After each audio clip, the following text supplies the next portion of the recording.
வணக்கம் மக்களே. எனக்கான சிறப்பான தரமான அப்டேட் வந்து பார்த்தீங்கன்னா, இன்னைக்கு சட்டசபையில் முதல்வரை காணும் 1:30க்கு சட்டசபை முடியும்னு சொல்லி சபாநாயகர் சொல்லியிருக்காரு. எப்போ வருவாரா? இல்லை நேற்று மாதிரி 1 ஹவர் பிஃபோர் 12 மணிக்கு வருவார்னு சொல்லி எதிர்பார்த்துட்டு இருக்கும்போது, ஆனால் கன்வெர்ட் பட்டு வச்சு செகண்ட் ஃப்ரைடே அதுமாதிரி வருவாருன்னு பார்த்தா, முதல்வர் வந்து புலன் சிறைக்கு ஆய்வுக்கு போயிருக்காரு மக்கள். ஆய்வுக்கு போயிட்டு என்னெல்லாம் பார்த்துருக்காருன்னு பார்த்தீங்கன்னா, அங்கே போயிட்டு அங்கே இருக்க கைதிகளுக்கு சிசிடிவி வசதி சரியாக இருக்கா, அவங்களுக்கு குடிநீர், அதுக்கப்புறம் அங்கே இருக்க கழிப்பறை, அதெல்லாம் நிறைய ஆய்வு செஞ்சு அங்கே இருக்க அதிகாரிகள்கிட்ட கேள்வி கேட்டிருக்காரு.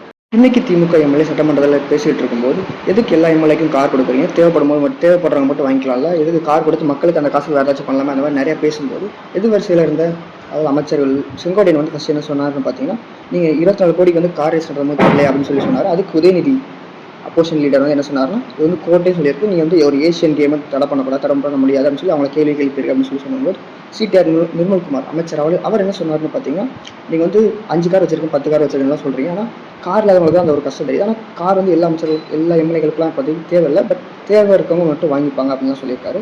அதுக்கடுத்து அவர் இன்னொரு என்ன சொன்னார்னு பார்த்தீங்கன்னா, ஒரு இடத்துல ஒரு சின்ன கிராமத்துக்கு போகும்போது அந்த கிராமத்துக்கு போகும்போது கார் தேவைப்படுறவங்க மட்டும் வாங்கிப்பாங்க அப்படின்னு சொல்லி அந்த இடத்துல பஞ்சாயத்தை முடிச்சு வச்சார் மக்கள். அதுக்கப்புறம் அமைச்சர் வன்னியரசு பேசும்போது பூக்கிரி படத்தில் ஒரு ரெஃபரன்ஸ் ஃபர்ஸ்ட் பாட்டில் ஒரு வந்துருமா, அந்த பாட்டை படித்தா காப்பி ரைட்ஸ் அடிச்சுவாங்க. ஸோ அந்த பாட்டு நான் என்ன படித்தா நான் அப்படியே போடுறேன். அந்த பாட்டை படித்து சாதி ஒழிப்பை பற்றி பேசியிருந்தாரு.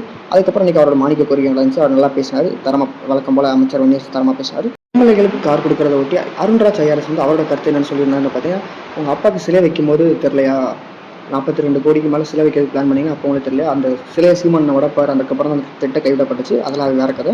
பட் அந்த சிலையை வைக்க நீங்கள் முயற்சி பண்ணிங்கன்னா அப்போ உங்களுக்கு தெரியல மக்கள் படுற கஷ்டம். இன்றைக்கும் ஸ்லம்மில் நிறையா பேர் வாழ்கிறாங்க, அந்த மாதிரி நிறையா பேசினாங்க.